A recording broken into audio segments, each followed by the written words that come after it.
Hey guys, Mike here, the Detroit Borg, with a look at the new Apple iPhone 5S. This is Apple's new top-end smartphone. This replaces the iPhone 5 and is joined by the plastic iPhone 5C just below it. So the 5S adds some important new features, including Touch ID, which reads your fingerprint and can be used to unlock the device or used as your password to get into the iTunes Store, and hopefully other things in the future. This also has a new A7 CPU, which is a 64-bit processor, which doubles the performance on both the graphics and the CPU side of performance. We also have two new cameras. We have a new front-facing camera, 1.3 megapixels, and we have a new 8 megapixel rear-firing camera, which gets a new f2.2 lens and a sensor with larger pixels. So those pixels are now 1.2 microns, which gives you better low-light performance. There's a lot of new features in terms of camera performance as well in software. It's got digital stabilization and that sort of thing. We're going to demonstrate that in this video. So this is available in 32 gig or 16, 32, and 64 gigs. So off contract, that's $649, $749, and $849. I do have the 32 gig version. This happens to be the AT&T or GSM version. Now the 5S is available in three colors: space gray, which replaces slate, which was kind of a blue darker color.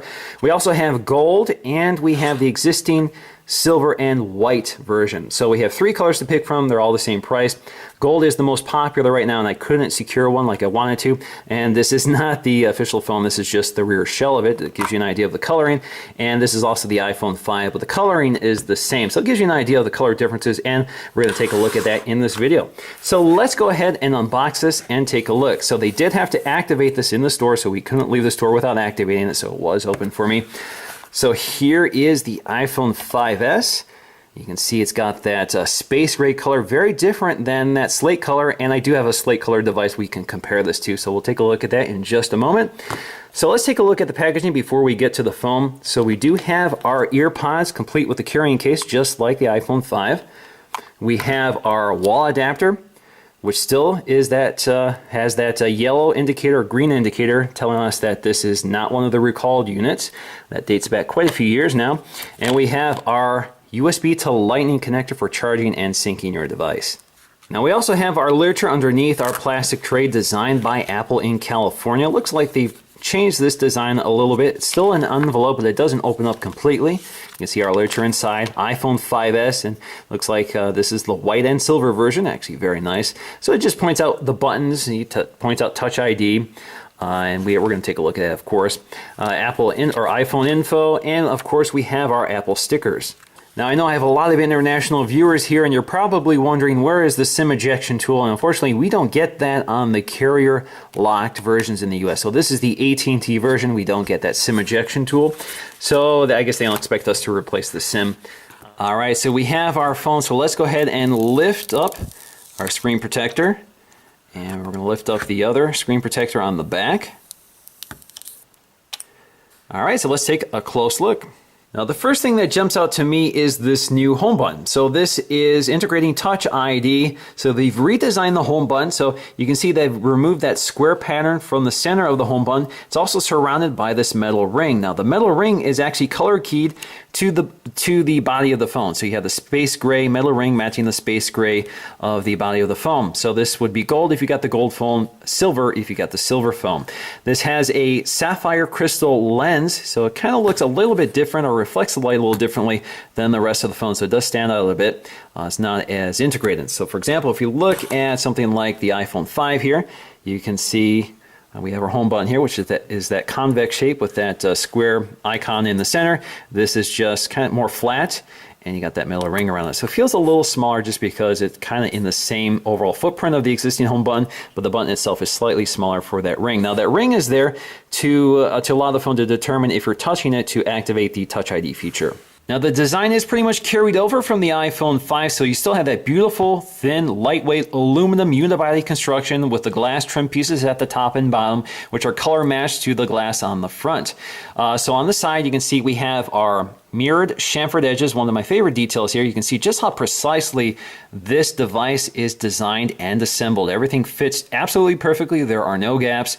You can see that mirrored chamfered edge. On the bottom you see we have our Lightning connector with that chrome or metal trim piece around it.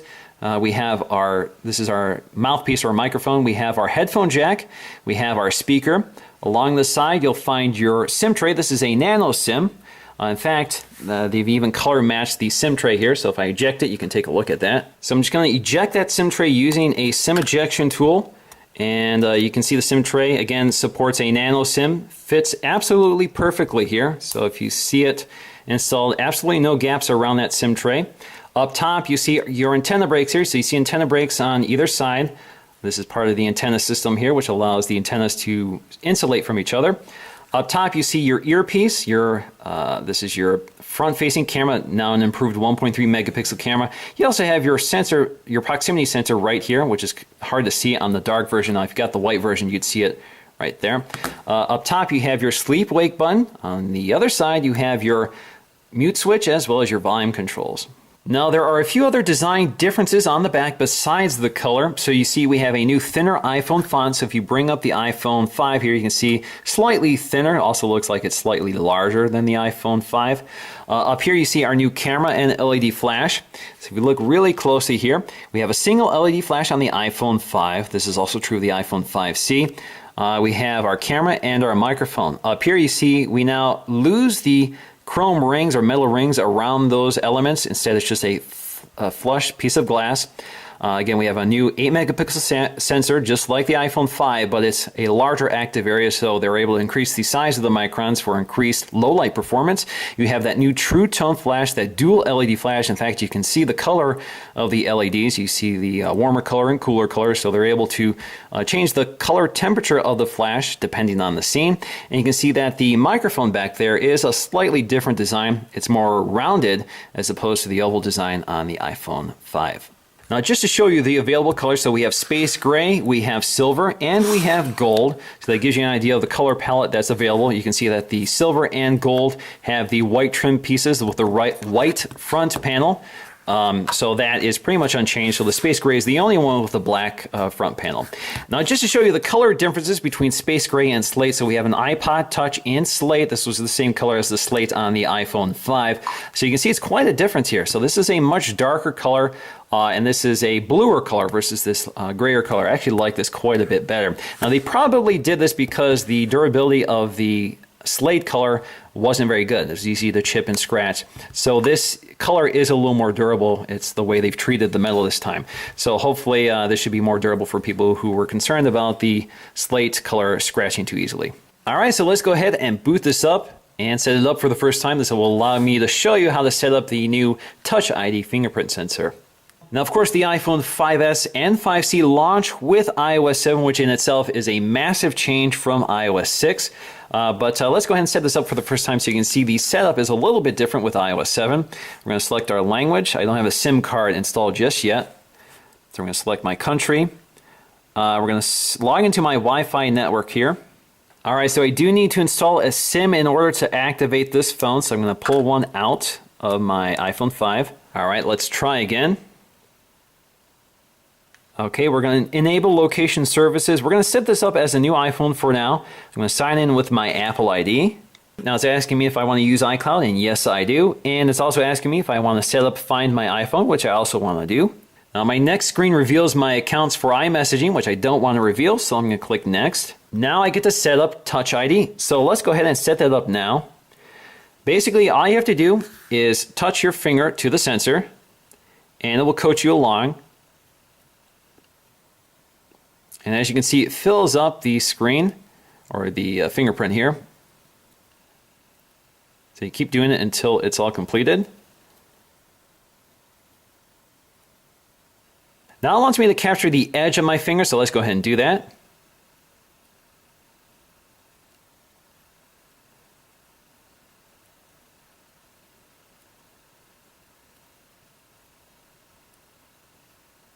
All right, so I think I'm all set. Now, I do need to set a passcode, so if the Touch ID sensor fails to register your fingerprint, you do have a backup solution. So I do want to use Siri, and I'm going to automatically send diagnostic information, and we're going to get started. All right, so let me show you how Touch ID works. So instead of seeing my passcode up here, all I have to do is tap and hold my thumb to the home button, and it unlocks it for me. It works pretty well. Now, if I try this with a finger that has not been registered, like my other thumb here, it will not work. It says try again,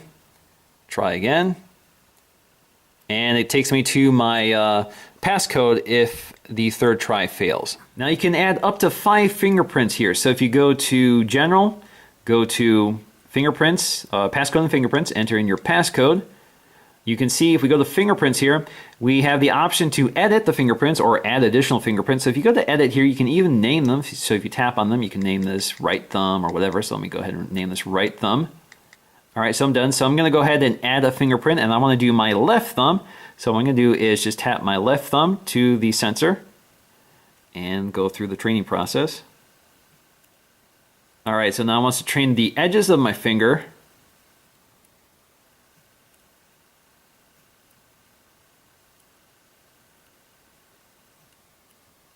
So in theory, I could also add other people to this profile. So if other people want to use this device, I can program one of their fingers. Now I can also enable this feature for iTunes. So iTunes and app purchases will now be able to use your fingerprint in order to authorize this. So instead of having to enter your password, all you have to do is use the fingerprint sensor. So this means if I go to the App Store and purchase an app I haven't purchased before, so let's go ahead and install that. It now allows me to either enter my passcode or use the fingerprint sensor. So I'm just going to use my finger here. I'm going to have to do it again. There we go. So that was successful. Sometimes it works, sometimes it doesn't. It's not completely bulletproof. Now a big part of the 5S story is the new camera and the LED flash, as well as the new camera app, which combined with the A7 processor gives us a few features which are exclusive to the 5S, at least right now. So if we launch the camera app, this is the new iOS 7 camera interface, and basically all you have to do to change your mode is swipe between them. So we have photo, square, panorama. Now the panorama mode or panorama feature has been improved, so we do get better exposure compensation across the entire panorama. We have our photo mode, which also has a few features here. We have video, which is again records at 1080p at 30 frames per second, and we have slow motion mode. Now slow motion mode basically records a video at 720p resolution at 120 frames per second. Now when you're in slow-mo mode, I'm not sure you can pick this up on this camera here, but you can see just how smooth and quick it is. It definitely stands out as something very different than when you're in standard video mode. Now what happens when you record in 720p or a slow-mo mode, 120 frames per second? It basically records a standard clip. So we're recording a clip right now, moving it around. Click stop. Now if you want to enable the slow motion feature, you basically go to your gallery up here and you get your trim head or play head up here. This is basically a quick little editor, and you see between these two lines you have the slow motion part of that segment. Now you can adjust this to anything you want.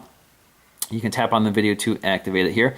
So for example, if I adjust this playhead and I click play, and when it gets to that part of the scene, it goes into slow motion mode. Now I do have another segment here that is that's better at illustrating this. If I go to my dogs here playing in the yard, you'll see at the point it hits slow motion mode, it slows down. Now, if I go to that editor, you can see I can adjust where that slow motion segment is, and I can also adjust the length of the clip here. So I can trim the entire clip right from the gallery. Trim it, and if I go to trim, save as a new clip, it will go to my gallery. And now I have a new video with that slow motion feature built in. So as you can see, it also alters the audio, so the audio slows down as well as the clip. It works pretty well. It's very smooth. It's definitely a nice new feature. Now in terms of our standard still camera, so in addition to the hardware improvements, we also have some interesting software improvements. So we have electronic stabilization. So basically it's able to take a bunch of photos all at once, about 5 photos, automatically stitches them together to give you the best photo. So that is pretty much imperceptible. You don't notice it when you're taking the photo. It just works in the background. That's thanks to the power of that processor. Now we also have burst mode. So if you tap and hold the shutter release, it will take as many photos as you need until you're done. So you can see it's really quick. So if you go to your gallery, instead of having dozens upon dozens of the same shot, you instead have a single thumbnail for that specific gallery. So you can see burst mode, 22 photos were taken. If you go to favorites, you can see all of those photos that were taken, and you can select which one was your favorite. So you can jump to any part of that timeline here to select the photo you want. Now in terms of the new flash here, you can see that kind of fires simultaneously, so it's kind of hard to see on the camera here. but it will automatically adjust the flash color to the specific scene, which works out pretty well. Now, in case you're curious, if you turn on the LED flash as your flashlight, only the bright white LED is illuminated, not both LEDs. So you can see the top one here is illuminated, but the bottom one is not. Now let's go ahead and take a look at the performance, the synthetic performance of the iPhone 5S versus the iPhone 5. So this will give you a relative idea of the performance gains from last year's model. So you can see we're running very similar specs. We have the same 1 gig of RAM. The processor is clocked about 1.3 gigahertz. If we go to my benchmarks, you can see there's a huge difference in performance, however. So you can see, like they said, we would double the performance from the iPhone 5, and I think we've bested even that. So the huge gains here in the synthetic scores. You can see that Geekbench 3 is telling me that this is running a dual-core processor. Again at 1.3 gigahertz and again 1 gig of RAM. So definitely an improvement in overall performance. Now before I leave, I just want to show you the other colors of the iPhone 5S all put together so you get an idea of what you may prefer. So again, you have the space gray with the black glass trim pieces and the silver and gold with all the white trim pieces. Alright guys, that's going to do for me in this video, but before I leave, I'd love to know what you guys think of these three colors. Which is your favorite? Gold, space gray, or silver? Please let me know in the comment section below. Thanks for watching, and I'll see you again in the next video.